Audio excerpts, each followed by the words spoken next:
একটি সমবাহু ত্রিভুজের ক্ষেত্রফল √3 বর্গমিটার হলে এর এক বাহুর দৈর্ঘ্য কত মিটার? অপশন ক 2 মিটার, খ 3, গ √4, ঘ নম্বরে √3 মিটার। সম্মানিত ভিউয়ার্স, ভিডিওটি শুরু করার আগে যারা ইউটিউব চ্যানেল থেকে দেখছেন তারা অবশ্যই সাবস্ক্রাইব করুন এবং যারা ফেসবুক পেজ থেকে দেখছেন তারা ফলো করে সাথে থাকুন। তাহলে সমবাহু ত্রিভুজের ক্ষেত্রফল বলছে √3 বর্গমিটার। এখন এই সমবাহু ত্রিভুজের একটি সূত্র রয়েছে। সমবাহু ত্রিভুজ আমরা জানি সমবাহু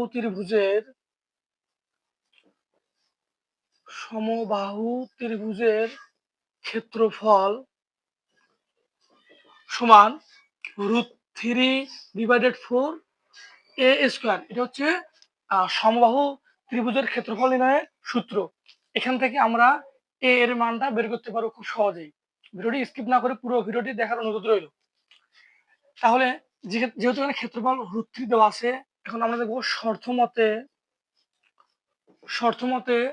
√3/4 a স্কয়ার ইকুয়াল টু √3, অর্থাৎ আমরা এই √3 মানটা এখানে বসালাম, বা এই যে a স্কয়ারের সাথে √3/4টা গুণ অবস্থা যা অবশ্যই এখানে ভাগ হবে। তাহলে √3/4 এই ভাগটাকে যদি আমরা গুণন করি তাহলে এটা এই √3টা 4 এর জায়গায় আসবে আর 4টা √3 এর জায়গায় যাবে। বা a স্কয়ার ইকুয়াল টু, এখন আমরা এটাকে গুণ করব, এই ভাগটাকে কি করব গুণ করলে এই 4টা গেল উপরে আর এই √3 আসলো নিচে। এখন এটা নিচে আসার ফলে এই √3 কিন্তু এই 4 এর সাথে গুণ অবস্থায় আছে এবং এই √3 আর এই √3 ভাগ অবস্থায় আছে।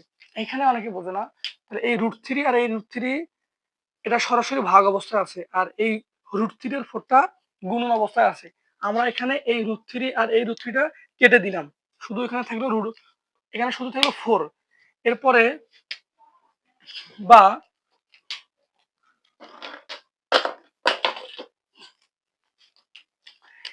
a স্কয়ার ইকুয়াল টু, এই 4টা ছিল, এই 4টা এখানে লিখলাম, স্কয়ারটা সমান চিহ্নে ডান পাশে গেলে রুট হবে।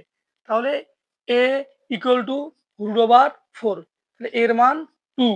অর্থাৎ এই যে সমবাহু ত্রিভুজের যে বাহুর দৈর্ঘ্য বার করতে বলছে, এর মানটা আমরা পেলাম 2 মিটার।